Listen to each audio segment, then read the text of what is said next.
په کابل کې د علي اباد تدریسي روغتون د اوبو د نشتون ستونزه حل شوه. علي اباد تدریسي روغتون چې په هیواد کې له لسیزو راهیسې په بېلابېلو برخو کې فعالیت کوي، پخوا یې د څښاک پاکو اوبو ته لاسرسی ستونزمن و چې اوس د ډاکار موسسې په مالي لګښت ورته د کابل پوهنتون په انګړ کې یوه څا په سولري برېښنایي سیستم سمبال جوړه او ګټې اخیستنې ته وسپارل شوه. د یادې څا د پرانیستې مراسمو په غونډه کې د علي اباد تدریسي روغتون رئیس له ډاکار موسسې مننه وکړه چې د دوی د اوبو ستونزه یې حل کړه او همداراز یې له یادې موسسې څخه د ورته نورو همکاریو غوښتنه وکړه. موږ د ډاکار موسسې څخه بیا هم مننه کوو تر څو په دې برخه کې موږ سره د زړه له تله همکاري وکړه او دغې ستونزې ته یې د پای ټکی کېښود. ستونزې نورې هم لرو او د دې ستونزو په حل کې به موږ سره لازمه پوره او جدي همکاري کوي. بله غوښتنه هم دا ده چې د اوبو شبکه جوړه شو مګر د اوبو دپاره یو لویه ذخیره نه لرو.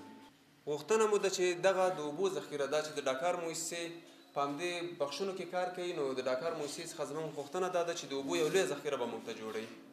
د ډاکار موسسې د مرکزي زون مسؤل صلاح الدین صافي وویل چې دوی د هیواد په 20 ولایتونو کې د څښاک پاکو اوبو په برخو کې خپل بشر دوستانه خدمتونه کړي دي او وی ویل چې د علي اباد تدریسي روغتون د نورو ستونزو د حل لپاره به هم خپلو هڅو ته دوام ورکړي.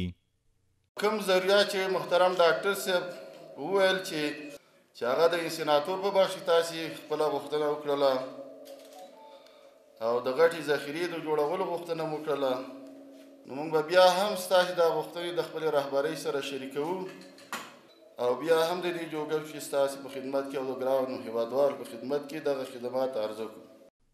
د علي اباد تدریسي روغتون ډاکټران هم خوشحاله دي چې د اوبو ستونزه یې حل شوه. دوی وایي پخوا یې په دې برخه کې ګڼې ستونزې ګاللې دي. ډاکټر سجاد چې په علي اباد تدریسي روغتون کې د عمومي جراحي مسؤل دی داسې وایي. ډوډۍ پروا موږ نه وه چې ډوډۍ سته وریجې پخې غوښه دا مهمه نه وه، ولې اوبه ډېر مهمه وي.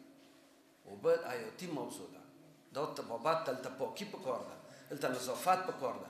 د کابل پوهنتون په انګړ کې د علي اباد تدریسي روغتون لپاره د څښاک پاکو اوبو څا چې 180 متره ژوروالی لري د څه باندې 100,000 امریکایي ډالرو په لګښت د یو کال په موده کې جوړه شوې ده.